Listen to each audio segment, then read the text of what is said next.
Rwanda muri kumwe na Bernard Bankukira. Ikaze bakunze ba BBC gahuza miryango makuru kuno wa kabiri igenekerezo rya 28 z'ukwa kane 2026 mu ncamake mu kanya gaheze cya Burundi heje guhinduka gato turabwira abashikanganje bashasha naho basubiriye. Abanyamahanga baturuka mu bindi bihugu vya Afrika baragabishwa kwiyubara muri Afrika y'Epfo aho bageramiwe n'ibitero n'abarundi bahawe ubutumwa. Twashimye rero yuko abarundi nabo twobaburira aze baramenya amakuru bigigwe kure yiyo ivyo bintu bibera kugira ntibahasiga ubuzima kuko barashobora no kubasanga kuri burya buzi bwabo. Hano muri Kenya Simeone na Emery bari mu munezero ntangere kuko bagiye guhabwa n'amaguru y'umuhungu wabo aherutse gutsinda isiganwa muri marathon. Nayo mu seruko bw'agati nyuma y'imyaka 60 Emera zumwe z'abarabu zatangaje ko zigiye kuva mu mashirahamwe y'ibihugu vyimbura igitoro. Twafite kandi n'igikino urunara makuru ahagarara na Anne-Marie Niyomiza. Nido nemukanya makuru avugwa hiya no kwisi mushikirizwa na Latifa Mutasi. Emira zunze ubumwe z'abarabu zatangaje ko zigiye kuva mu muryango w'ibihugu bicukura bikanagurisha ibitoro ku isi OPEC nyuma y'imyaka igera kuri 60 abanyamuryango. Mu itangazo ryashyizwe ahagaragara kuri uyu wa kabiri, Emira zunze ubumwe z'abarabu zavuze ko iki cyemezo kiri mu murongo w'icyerekezo cyayo cy'iterambere ry'ubukungu n'ingamba z'igihugu by'igihe kirekire. Minisitiri w'ingufu wa Emira zunze ubumwe z'abarabu yavuze ko kuba igihugu kigiye kuva muri uyu muryango bizatuma kigira ubwigenge n'ubwisanzure mu gufata ibyemezo mu bijyanye n'ingufu. Iki cyemezo kirimo gufatwa nk'igihombo gikomeye muri OPEC ndetse na Arabia Saudite yikuriye mu gihe intambara iri mu burasirazuba bwo hagati ikomeje guteza ihungabana rikomeye mu itangwa ry'ingufu ku rwego rw'isi. Ghana yahagaritse amasezerano y'ubuzima yagombaga kujyana na Leta Zunze Ubumwe za Amerika afite agaciro ka miliyoni 109 z'amadolari kubera impungenge zijyanye no kurinda amakuru. Aya masezerano yari kuzamara imyaka 5 kandi yasabaga Ghana gusangira na Leta Zunze Ubumwe za Amerika amakuru y'ubuvuzi bw'abantu ku giti cyabo arimo n'ayibanga. Abategetsi ba Ghana babwiye BBC ko gushyira umukono kuri ayo masezerano byari kunyanya n'amategeko y'icyo gihugu agenga kurinda amakuru bwite y'abaturage, bityo bahitamo kuyareka. Amasezerano so nayo yanze kwakirwa n'ibindi bihugu birimo Zimbabwe ndetse na Kenya. Gusa si ibihugu byose byanze amasezerano y'ubuzima ya Leta Zunze Ubumwe za Amerika kuko umwaka ushize Nigeria yasinye andi masezerano asa nayo angana na miliyari zirenga 5 z'amadolari ya Amerika n'azamara imyaka 5. Nanone kandi mu kwezi kwa kabiri uyu mwaka Leta Zunze Ubumwe za Amerika na Repubulika ya Demokarasi ya Kongo byasinyanye amasezerano nk'ay'ubufatanye mu rwego rw'ubuzima angana na miliyari irenga 1 y'amadolari ya Amerika ashyirwa mu bikorwa mu gihe cy'imyaka 5. Kompanyi ya Turukiya yo gutwara abagenzi mu ndege Turkish Airlines yahagaritse ingendo 18 zirimo 10 zo ku mugabane wa Afrika. Ibi byatewe n'ingaruka z'intambara mu burasirazuba bwo hagati ikomeje guhungabanya ingendo zo mu kirere. Mu bihugu bya Afrika byahagaritswemo izi ngendo harimo Gabon, Guinea Bissau, Liberia, Sierra Leone, Angola, Zambia, Sudani y'Epfo, Congo Brazzaville ndetse na Congo Kinshasa. Impamvu nyamukuru yatumye zimwe muri izi ngendo zihagarikwa nuko ari hasanzwe baboneka abagenzi bake ugereranyije n'ahandi. Ku rubuga rwa Turkish Airlines kandi hashyizwe itangazo rivuga ko ari zimwe mu ndege zijya niziva muri Irani ndetse no mu bihugu biyikikije zahagaritswe. Gusa iyi sosiyete igaragaza ko gahunda y'ingendo zijya Tehran iteganyijwe gutangira ku itariki ya mbere ukwezi kwa gatandatu muri uyu mwaka, ariko ko ishobora guhinduka igihe icyo ari cyo cyose bitewe nuko ibintu bizaba bihagaze muri ako karere. Bernard urakoze Latifa. Makuru tuhere mu Burundi aho abagize leta bahejeje guhinduka gatoya hakaba hagenywe bashasha batatu. Evelyn Butoyi yarasanzwe aserukira Burundi muri Zambia agarutse muri leta ko umushikanganje aje kumenyesha makuru n'imyamakuru. Asubiriye Gabi Bugaga yashinguwe kuri wa kabiri nyene inyuma yo gutogwa yapfuye mu leta yavuze ko ari isanganya hareze indwi zibiri. Umushikanganje aje ko gwaremezo uraro gutwara abantu n'ibintu hamwe n'ibikoresho ni Engineer Egide Nijimbere. Asubiriye Damien niyo nkuru yari yagenywe muri amabanga mu kwezi kwa mbere uno mwaka nyene. Dr. Fidel Nkezabahizi nawe yaganywe ko umushikanganje ajura amagara abantu akabasubiriye Lidwine Baradahana. Nkezabahizi yarasanzwe ari umuyobozi wa Ponianut umugambi ujejwe gufungura neza. President Cyril Ramaphosa wa Afrika y'Epfo ariyamiriza ibitero ku banyamahanga b'Abanyafrika baba muri ico gihugu, akavuga ko Afrika y'Epfo ifite ideni ryo gushimira ibindi bihugu vya Afrika ku ruhara vyagizwe mu kwikura ko intwaro y'ivangura ya apartheid.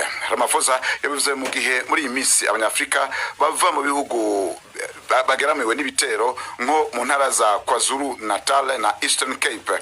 Haravugwa Abanyanigeria n'Abanya-Ethiopia bo bamaze kwicwa mu ntumbero yo kwiyubara. Useruko Burundi muri Afrika y'Epfo yasohoye itangazo rigenewe abarundi babayo. Ku murongo wa telefone naje Ambassadeur Alexis Bukuru inumero y'iryo tangazo. Twashimye rero yuko abarundi nabo twobaburira kugira binengesere aze baramenya amakuru bigigwe kure y'iyo ivyo bintu bibera kugira ntibahasiga ubuzima kuko barashobora no kubasanga kuri burya buzi bwabo baje gukora nabo baba bafise ibyangombwa ntibahave bibaza ngo nabo nyene barabagira umutwe nabo nyene kugira bicungere kandi baze barahanahana amakuru yaho ibintu bibera kugira baze barahirinda. None abanyafrika y'epfo iyo migwi y'abanyafrika y'epfo baba bahurika abanyamahanga kandi burya ntivyadutse muri uwo mwaka no mu mwaka uheze vyaradutse. Ubwa mbere bavuga yuko ngo abanyamahanga ngo baza kubatwara ubuzi, ariko rero hariho n'umunyafrika kazi yagize itohoza asanga yuko coba ari citwazo kuko baravye ibice kwijana by'ubushomeri buri muri iki gihugu ntabo bisa bisana n'aba bantu b'abanyamahanga baje gukora ubuzi, ndetse n'ubwo buzi babahora n'ubuzi no kwita ni buto buto mbere bosanga ngira ngo n'abanyafrika y'epfo batohava bahurumbira. Niba ntahuye neza hariho ivyo bavyinyegeje inyuma bitazwe natwebwe turiko turavyiyumvira biramera ko ibidusiga kuko nyemwe hariho n'igihe ahubwo hasigaye ko turamenya ko ari byo ushobora gusanga mbere sinzi ko araba bambaye imyambaro y'igipolisi ca Afrika y'epfo canke nk'abaribo, ariko hariho ivyo tubona ugasanga barimwo. Nivyo nako ndavuga rero ntiturabona imigambi nyayo yo gukingira abo bantu. Mwebwe nk'ubuserukizi mubafasha iki iyo bagize ingorane nk'izo?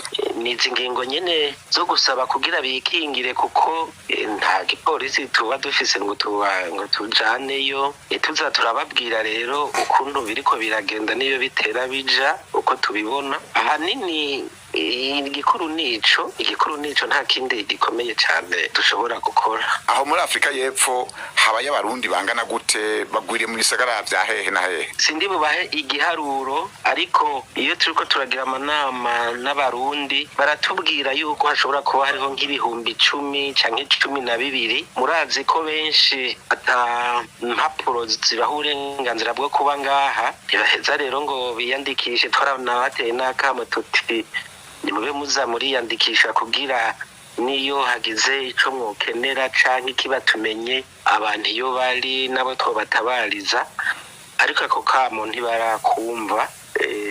Hanyuma ibisagara navyo byinshi nibiri mu buzi na izi za Johannesburg, za Durban, muri KwaZulu Natal na za Cape Town, ariko mu ntara nka zose usanga bariyo gusa ntibakunda kwishira habona canke ngo bamenyeshe iyo bari.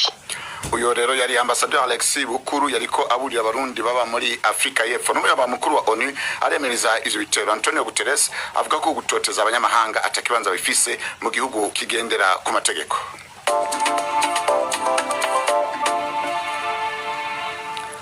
Abavyeyi b'umunonotsi Sebastian Sawe aherutse kwandika amateka ku rwego rw'isi babwiye BBC ingene biyumva inyuma yaho umuhungu wabo yenuriye bose mu kwiruka ibirometero 5 yari bwavyiruke mu mwanya uri munsi y'amasaha 2 kwisi mihiganwa ryemewe rya London Marathon.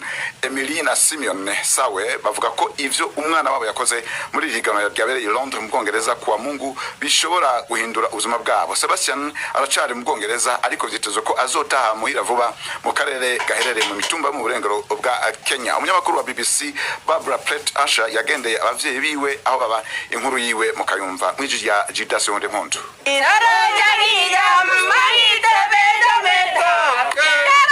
Muhira ku bavyeyi ba Sebastian, inshuti ziwe n'ababanyi batwakirije indirimbo bashimagiza uwo mugabo aherutse gukora ibidasanzwe muri marato yabereye mu Bwongereza. Umunonotsi wa mbere ku isi yirutse ibirometero birenga 42 mu mwanya uri munsi y'amasaha 2. Abavyeyi ba Sebastian Sawe akamwemwe karabasya. Emily ni mama wiwe. Nilifurahi sana, nilishukuru Mungu, naranezerewe cyane, narashimiye Imana kubw'umuhungu wanje. Ndasimbuka mu nzu hose, sinari nkimenye ico nokora, nari mpimbawe cyane. Turiko dutegura ibirori byo kumwakira, dutanga amashimwe kubera ko yakoze ibitangaza. Ametenda maajabu. Sebastian yamuka mu muryango ubayabaye mu ntara ya ruguru muri Kenya. Ubu abavyeyi biwe bizeye ko ubuzima bwabo bugiye guhinduka nk'uko babibwiye BBC. Simeon ni se wiwe. Tuwekee nyumba atutembee na yatwemereye ko azotwubakira inzu kandi ngondi tuzoba tukigenda n'amaguru. Yavuze ko azotugurira imodoka hanyuma kandi emwe ngo azotujana no mu mahanga. Sebastian avuga ko yarezwe na inakuru wiwe kuva akiri muto, ariko no mukurambere ntiyarose amahirwe yo kubona ivyo umwana yareze yashitseko kubera yitavye Imana igihe Sebastian yaragitangura ivy'ubunonotsi ku rwego mpuzamakungu hakaba haciye imyaka 4. Muri iki gihe Sebastian Sawe aracahimbariza intsinzi mu Bwongereza, ariko abavyeyi biwe bavuga ko niyatahuka ibirori bizoca bibandaniriza muhira. Urakoze Gildas. Hari kibazo bamwe bana bibaza kubera iki iyo atari umunyakenya aba ari umunya Ethiopia baca imihigo y'isi mu kwiruka intera ndende hamwe na marathon. Iki kibazo congeye kwibaza muri weekend heze nyuma yuko umunyakenya n'umunya Ethiopia bakoze amateka yo kwiruka marathon mu masaha 2 mu higanwa ryemewe ya London Marathon. Juventus arishura kiriya kibazo muri inkuru. Igisubizo cyoroshye ni imisozi miremire, ariko nanone no mu Rwanda cyangwa mu Burundi irahari kandi ntabwo tubagira abahanga mu kwiruka intera ndende. Igisubizo nyacyo giteye gutya: mu busanzwe kuva hasi aho bita ku rugero rw'inyanja uzamuka ujya ku butumburuke bwo hejuru nko mu misozi, ni kumwuko hejuru ugenda ugorana kuhumeka umera nkuba muke. Mu butumburuke bwa metero hagati y'1500 n'2000 hatuma igihaha cy'umuntu gikoresha imbaraga nyinshi mu kwinjiza no gusohora umwuka, umutima nawo ukagira akazi kenshi kurushaho. Burya si abanyakenya bose, ahubwo kwiruka intera ndende n'umwihariko wabo mu karere ka Rift Valley mu burengerazuba bwa Kenya ahari ubutumburuke bushobora kugera kuri metero 6,000. Itandukaniro ry'imisozi yaho ni iwacu mu Burundi cyangwa mu Rwanda nuko mu butumburuke bwo hejuru uhasanga imirambi miremire cyane, ari naho hafasha bitoza kwiruka intera ndende. Ibi ni nako bimeze mu gace ka Risi mu karere k'imisozi miremire muri Oromia muri Ethiopia, ahaturuka benshi mu bakomeye mu kwiruka muri icyo gihugu. Kwitoreza ahantu ubusanzwe igihaha gikora mu buryo budasanzwe bituma mu marushanwa abera ahantu nko mu butumburuke butoya babyitwaramo neza kuko igihaha cyabo kiba cyagutse kandi kimenyereye ahantu hakomeye. Kwitoza cyane n'imiterere y'aho bitoreza ndetse no kubihindura umuco niryo banga abo muri turiya duce twa Kenya na Ethiopia bihariye rituma baba ibyamamare mu gusiganwa mu ntera ndende.